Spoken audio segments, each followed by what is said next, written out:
Welcome back. You're watching Checkpoint. Thank you for staying with us. It's the second hour of the show. And before we get to the conversation, as we review the key developments in the course of the week, we want to run this bizarre story first, where a decomposed body, a starved dog, and a neglected homestead, the shocking death of a Thika businesswoman. Now, tonight, our investigative team brings you the mystery of how a granddaughter's visit uncovered a 9-month-old death in Thika's landless area. And as Ode Francis explains, the unresolved case of 82-year-old Leah Njeri Githuka's demise took place less than 200 meters away from her relative's doorstep. Take a listen. We set out on a journey to establish the circumstances under which the decomposed body of an 82-year-old grandmother may have died. This happened in a homestead in Thika's landless area, where detectives camped to unearth the shocking incident. They found the skeleton of a human being. Okay? They did not ascertain they did not identify the remains zilikuwa za nani. Along that skeleton, there was a skeleton of her dog, which had died, we believe, starvation, and chicken. All of them had decomposed and kabisa. So it looked like the death had taken a long time. The police had been called to the homestead by Nyumba Kumi officials who realized that the owner of this homestead and their neighbor had not been seen around for some time. A retired business lady, but very reserved. Very reserved. And she didn't have much of friends. In fact, we did not know even where she went. She used to fellowship as per church. The homestead appeared abandoned with overgrown vegetation. After informing police at Makongeni, DCI officers visited the home for a fact-finding mission. It is when the family, the youngest son said that he had been given instructions not to bother himself with her business or her life, which was a little bit strange. Hawakuwa wameonana kwa hiyo kama miaka miwili. Our interactions with neighbors revealed a deep-seated family feud between a mother and her immediate family members. Alikuwa na kofia, hiyo mwili yake pahali alikuwa amelala, na alikuwa na kofia, na hiyo kofia ni yake. Isaac Njoroge is a bishop and a neighbor who has known this family since 1974. Jana na vile kuna nini ya kuku inawekwa, ilikuwa imemwagwa hapa nyuma na ingine pale mbele.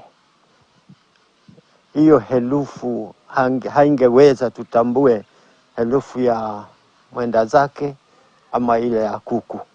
According to investigations, it has taken about 9 months for the family of the deceased to discover that a mother whom they had been sending upkeep money was long dead. Sasa tunamuongelesha, anasema sisi ni wonderful worshiper. Hivyo ndivyo alikuwa anatuambia. Tena huko, mimi ni wonderful worshiper. Mimi naamini Mungu. Sasa unashindwa huyu Mungu alikuwa anaomba Mungu gani ambaye Mungu hana huruma. Skeleton tu inaangaliwa, inaonekana. So when they called, when the DCI came, they could not confirm it's her because hata nguo hakuna nguo inaonekana. A quick inquiry with one of the relatives who didn't want anything disclosed. Njeri, a retired teacher and businesswoman, lived alone at the home. She had no workers in her homestead. They say she relied on her son's senior official in the aviation industry for her survival.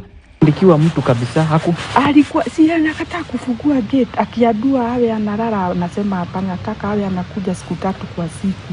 Huyo mama akikuja anakataa kufungua gate. Na ameandikiwa, analipwa. Na analipwa. But what has now shocked even neighbors is how even this son, who sent the mother money on a monthly basis, continued sending the cash without knowing that his mother was long dead. Hata akona pesa mingi huyo mama alipatiwa na hajafanyia kazi. Alipatiwa na nani? Na huyo sani yake. Huyu hapa? Asiwa hapa wa Nairobi. Wa Nairobi mgani? Pilot, ni pilot. Nairobi. A relative who lives less than 200 meters from the home of the deceased did not also know that Njeri was dead until June 2nd, when Nyumba Kumi coordinator decided to engage, then reported the matter. Sababu inaonekana alikosa kuonekana kama October. The granddaughter, who lives in South Africa, had traveled home to visit her grandmother when she found a strange indication of silence and no one opening the gate. It is not clear what may have killed the family matriarch, whom the family was able to identify from the clothes that she wore. Our effort to try and speak to some close family members did not bear fruits. In our investigations, it emerged that a son in this family had also been found dead in similar way after his wife left the marriage. Some close members have linked the two deaths to a hereditary diabetic condition.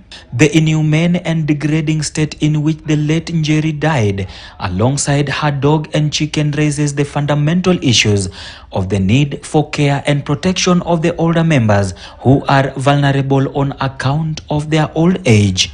But unfortunately, what we are doing is we are leaving either the aged behind in the villages and unnurtured by anybody. Now, the retired teacher's demise now remains into the hands of the DCI here in Thika, with DNA samples taken from the family members to establish the real problem that took place before the death and even after the death of the mother.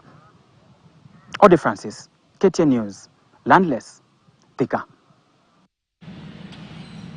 Well, Ode Francis, with the details of that bizarre story, definitely